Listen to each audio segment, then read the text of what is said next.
Today, it is an honor for me to be speaking again after a long time. Being here with such honorable people is a great moment in my life, and it's an honor for me. I don't know where to begin my speech. I don't know what people would be expecting me to say. Do remember one thing. Malala Day is not my day. Today is the day of every woman, every boy, and every girl who have raised their voice for their rights. There are hundreds of human rights activists and social workers who are not only speaking for their rights, but who are struggling to achieve their goal of peace, education, and equality. Thousands of people have been killed by the terrorists, and millions have been injured. I'm just one of them. So here I stand,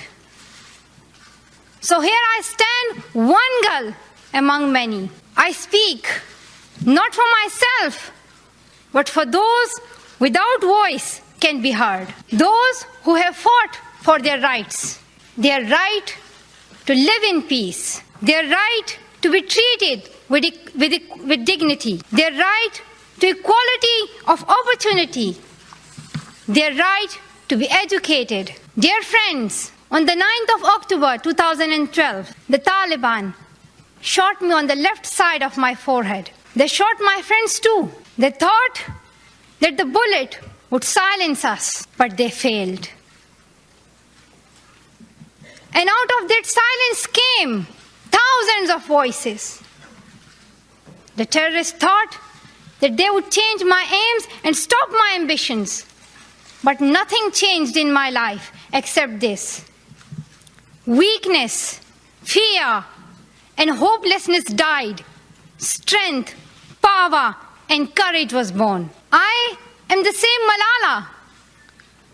My ambitions are the same. My hopes are the same.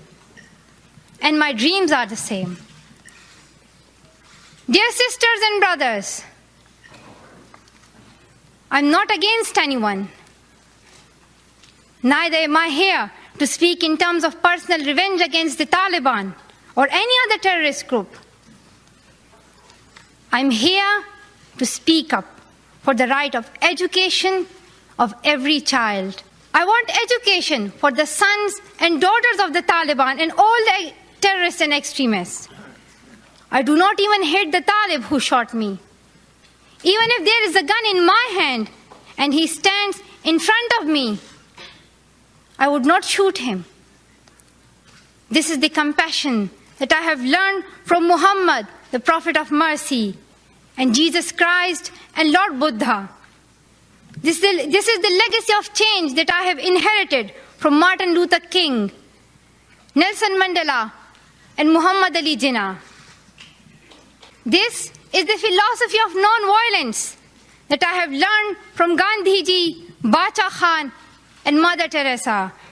And this is the forgiveness that I have learned from my father and from my mother. This is what my soul is telling me. Be peaceful and love everyone.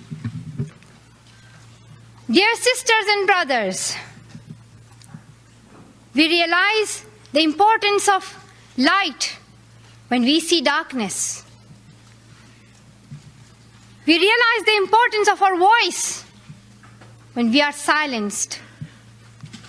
In the same way, when we were in Swat, the north of Pakistan, we realized the importance of pens and books when we saw the guns. The wise saying, "The pen is mightier than sword," was true. The extremists were and they are afraid of books and pens. The power of education frightens them. They are afraid of women. The power of the voice of women frightens them. And that is why they killed 14 innocent students in the recent attack in Quetta. And that is why they killed female teachers and polio workers in Khyber Pakhtunkhwa.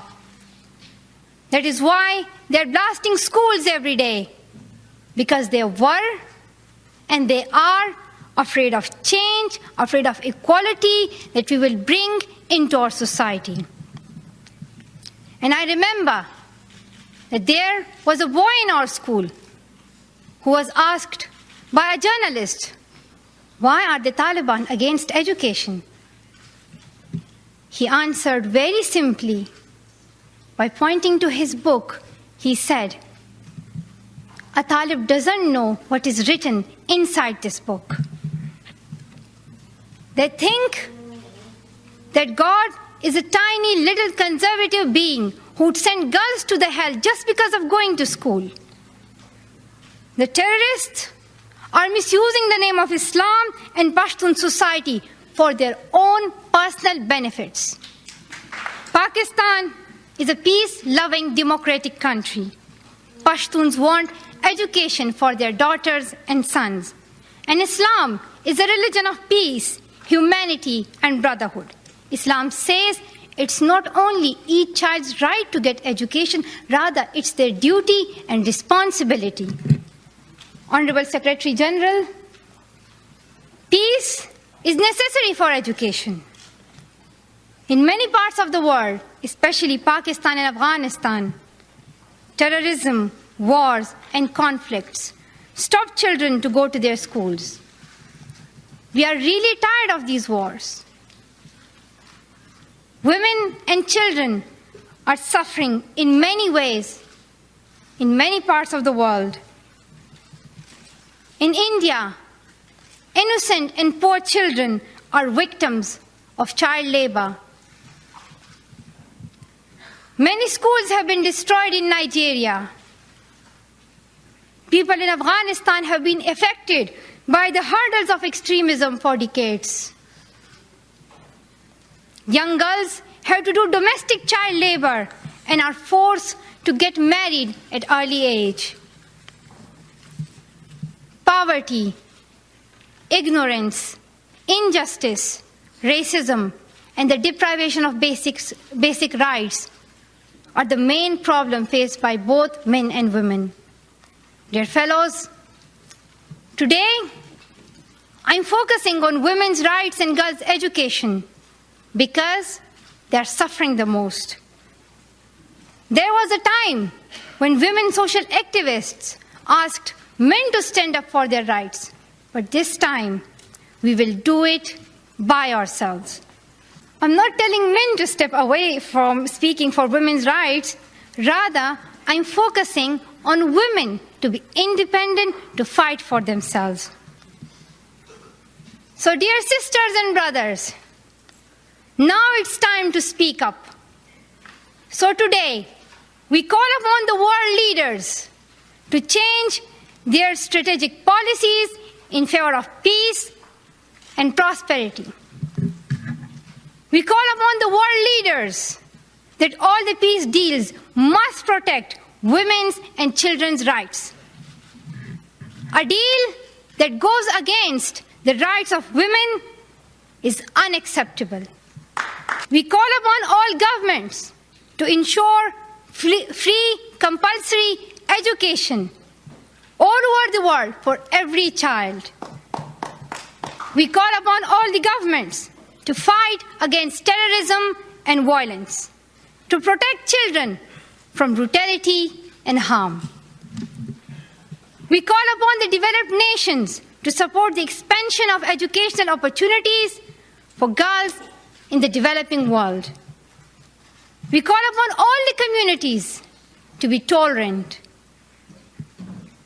to reject prejudice based on caste, creed, sect, color, religion, or gender, to ensure freedom and equality for women so that they can flourish.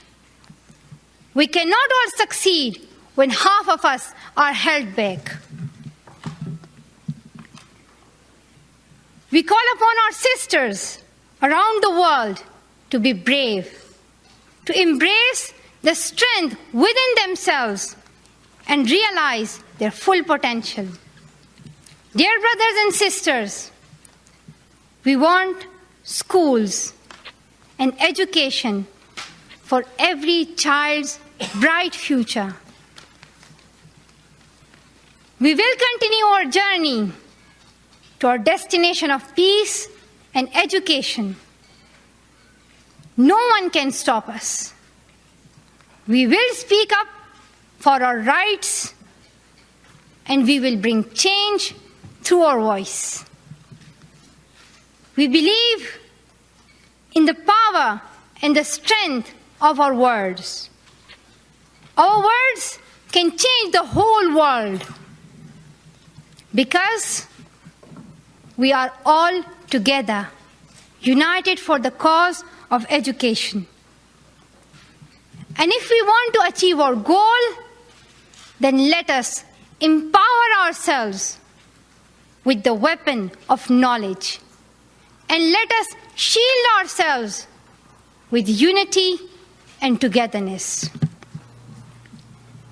Dear brothers and sisters, we must not forget that millions of people are suffering from poverty, injustice, and ignorance. We must not forget that millions of children are out of their schools. We must not forget that our sisters and brothers are waiting for a bright, peaceful future. So let us wage a global struggle against illiteracy, poverty, and terrorism. Let us pick up